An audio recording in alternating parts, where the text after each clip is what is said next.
একটা সময় যেটা গালি ছিল সংস্কার, এবং বলিনি তখন এটা যথার্থভাবেই গালি ছিল। এই কারণে যেই সরকার এই কাজটা করতে গেছিল সেই সরকারের উপর মানুষের আস্থা ছিল না। এগুলো অধিকতার মধ্য দিয়ে জনগণ আবার যখন একটা সিভিলিয়ানরা অন্য একটা আন্দোলনের প্রক্রিয়ার মধ্য দিয়ে প্রতিষ্ঠিত সরকার যখন এগুলি আবার কথা বলছে, তখন মানুষ এটা রাজিও হচ্ছে। আচ্ছা, আরেকটা ইন্ডিপেন্ডেন্ট সিটিজেন্স আছে, আমরা তো সরকারের মধ্যেও নাই, ওই অর্থে ক্ষমতার স্টেক হোল্ডার না, কিন্তু দেশের আমিও ছোট নিজেকে একজন মালিক মনে করি। এ ব্যাপারে আমার কোনো সংশয় কিংবা বিভ্রান্তি কোনো কিছু নাই।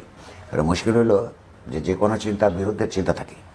আমি নিজে তো কেমন ধরনের সংবিধান চাই এই সময়ের মধ্যে এটা বলতে গিয়ে সরকারের, পুলিশের কিংবা রাজনৈতিক দলের না, আমাদের আমি নিজে একটা বাক সন্ত্রাসের হলেও শিকার হয়েছে কয়েকদিন আগে। বাংলাদেশ রাষ্ট্রের নাম বদলাবার প্রস্তাব করেছে, এবং এটা আমি আজকে করছি না, এই 5ই আগস্টের পর থেকে করছি না, এই আপনার অনুষ্ঠানে আগেও করেছি। আমার একজন শিক্ষক প্রফেসর আনোয়ার হোসেন উনিও করেছেন, আমি শুনেছি উনি করেছেন। সলিমুল্লাহ খান সাহেব ধরেন পাবলিকলি, আমি যে একটা মূর্খ লোক, আমি যে একটা অশিক্ষিত লোক, আনু মোহাম্মদ যে একটা অজ্ঞান ব্যক্তি, উনি বলেছেন, এটা বলতে পারেন। সংখ্যার দিক থেকে আমার ধারণা উনি আমার থেকে বয়সও বড়, আমার সংখ্যার দিক থেকে উনি আরও বেশি বই পড়েছেন। তো প্রশ্ন হচ্ছে যে বই পড়ে পাণ্ডিত্য লাভ করা নিজের জন্য এবং সমাজের জন্য গুরুত্বপূর্ণ, সেই পাণ্ডিত্য থেকে সমাজ উপকৃত হতে পারে। কিন্তু আমার দাদি একটা কথা বলতেন যে জ্ঞানী লোকের বুদ্ধি কম।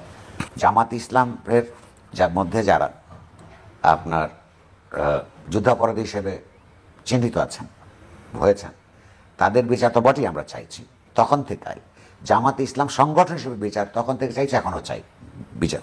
কিন্তু আমরা সঙ্গে বলেছি যে বিচারটা যথাযথ আইনানুগ হওয়া দরকার, ন্যায় বিচার হওয়া দরকার।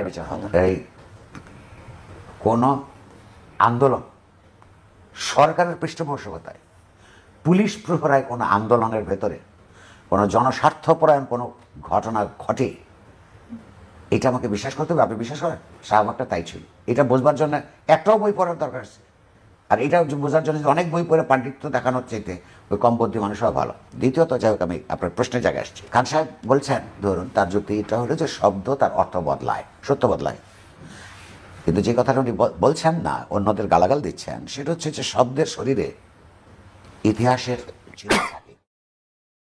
প্রজা শব্দটা এটা একটা ইনোসেন্ট শব্দ না। সেই 1793 সালে এইখানে যে ভূমি ব্যবস্থার যে উপনিবেশিক শাসকরা ব্যবস্থা আপনার পার্মানেন্ট সেটেলমেন্ট যে ব্যবস্থা করেছিলেন, সেটার মধ্য দিয়ে বেঙ্গল এবং ওই আমাদের অল্প পাশে সারা ভারত এটা হয় নাই, কিছুটা আপনার সেই যেটা বিভিন্ন সময় পরিবর্তন হয়েছে। জমিদারি প্রথাটা সেখান থেকে আসছে। জমিদাররা তার টেনেন্টদেরকে প্রজা বলতো। জমিদারের সঙ্গে প্রজার যে সম্পর্ক, সেটা কোনো দুইটা ইকুয়াল মানুষের, গণতান্ত্রিক চেতনার সঙ্গে সঙ্গতি করার ইকুয়াল মানুষের সঙ্গে সম্পর্ক ছিল না। এই যে প্রজাকে যে কীভাবে নিপীড়ন, রাজনৈতিক অর্থনৈতিক নিপীড়নের শিকার হতে হয়েছে, সেটা আমাদের ইতিহাসে পরিষ্কারভাবে লিপিবদ্ধ আছে। সেখানে পূর্ব বাংলার ইতিহাসটা আরেকটু অন্যরকম। পূর্ব বাংলার এখানকার মানুষ ছিল কৃষক, আমাদের পূর্বপুরুষরা প্রধান। এই কৃষকরা জমিদারি ব্যবস্থার নিপীড়নের শিকার হয়েছে এবং তাদের বিরুদ্ধে লড়াই করেছে। পশ্চিম বাংলার যে অঞ্চল, এখানকার জমিদারি শোষণ থেকে টাকা পয়সা নিয়ে জমিদাররা কলকাতায় বাবুদের সঙ্গে ফুর্তি ফার্তা করেছে। শেষ পর্যন্ত 1946 সাল পর্যন্ত আমরা কি দেখেছি যে এইখানে জমিদারদের সমর্থক ছিল কংগ্রেস পার্টি জমিদারি ব্যবস্থার বিরুদ্ধে কোনো কিছু বলেনি।